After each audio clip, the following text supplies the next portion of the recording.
Baik, selamat pagi dokter dan teman-teman. Perkenalkan, nama saya Safira Firdaus Nurhadian, NPM 120 dari grup D Tutor 22. Dan pada hari ini saya akan mencoba untuk melakukan physical examination obstetric untuk usia kehamilan lebih dari 20 minggu. Selamat pagi, Ibu. Perkenalkan, saya Dr. Safira yang sedang bertugas di klinik pada pagi hari ini. Sebelumnya dengan Ibu siapa? Ibu Mawar. Ibu Mawar. Ya, Ibu Mawar. Sekarang saya akan melakukan pemeriksaan untuk mengetahui perkiraan usia kehamilan Ibu. Nanti saya akan minta Ibu untuk membuka baju di bagian perut saja. Namun mungkin saat pemeriksaan agak sedikit tidak nyaman, namun nanti saya akan melakukannya dengan sebaik mungkin dan juga tidak membahayakan Ibu dan janin. Apakah Ibu bersedia? Sedia ya. Ada yang mau Iya, ditanyakan bersedia. terlebih dahulu?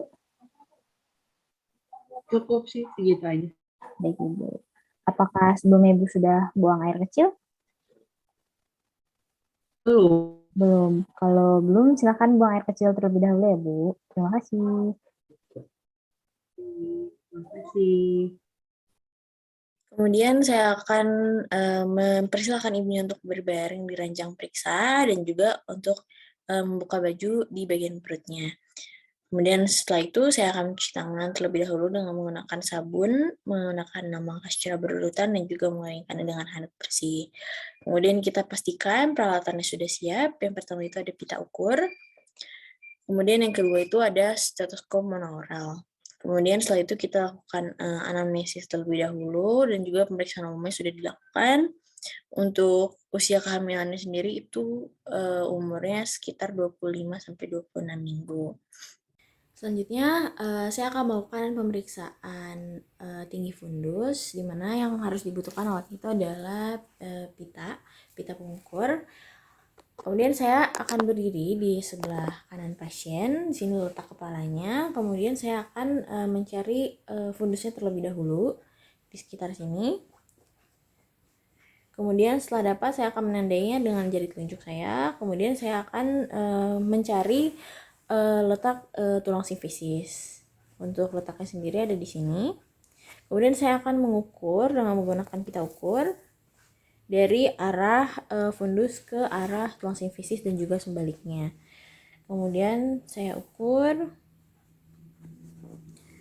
Dan untuk hasilnya sendiri itu sekitar 24 cm. Kemudian juga saya akan mengukur sebaliknya dan nantinya akan dijumlahkan dan dibagi dua. Untuk hasilnya sama yaitu 24 cm.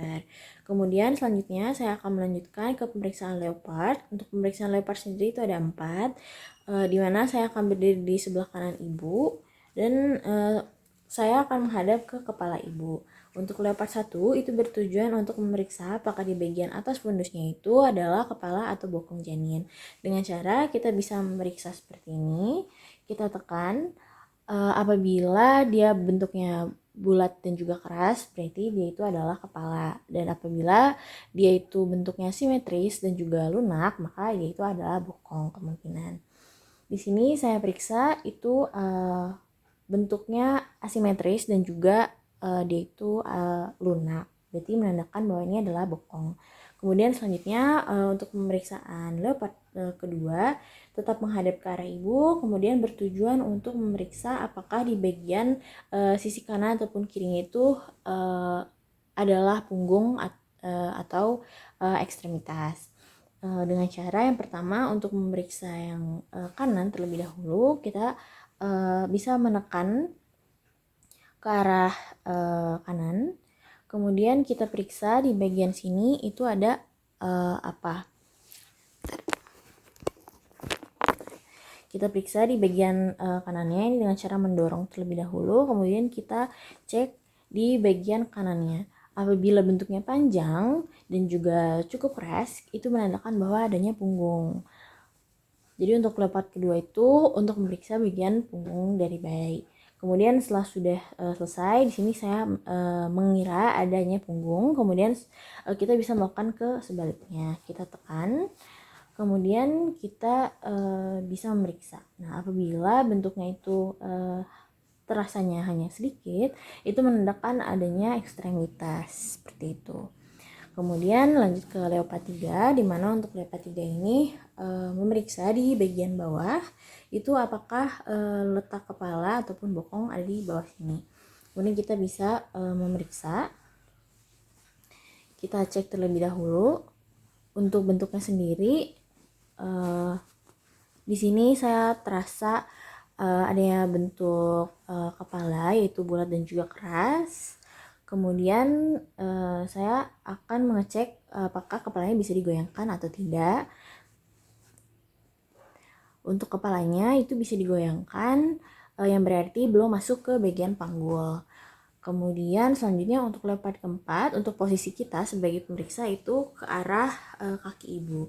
Kemudian kita bisa memeriksa apakah apakah bayi sudah masuk ke panggul ataupun belum. Baik, dan selanjutnya untuk hasilnya apabila tidak menyatu, itu berarti sudah masuk. Di sini saya masih menyatu tangannya, berarti belum masuk ke dalam panggulnya, seperti itu.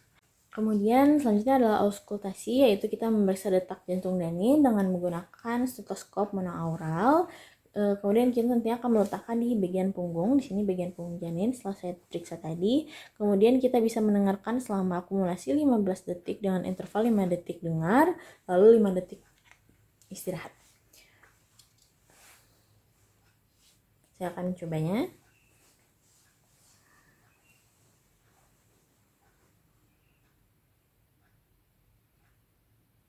Kemudian setelah selesai kita jumlahkan, lalu nanti akan dikali 4 maksudnya, maaf.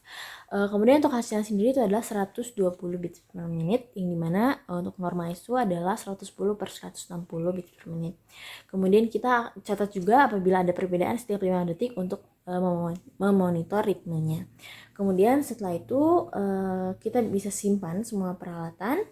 Kemudian setelah itu kita bisa memberikan kesimpulan kepada pasien, baik ibu, untuk ibu X dengan usia kehamilan 26 minggu, 25 sampai 26 minggu, kemudian dengan status gravida 2, partus 1 dan abortus 0.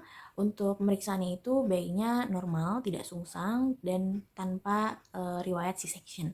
Mungkin cukup sekian dari saya. Mohon maaf apabila banyak kurangnya. Mohon maaf. Terima kasih. Assalamualaikum warahmatullahi wabarakatuh.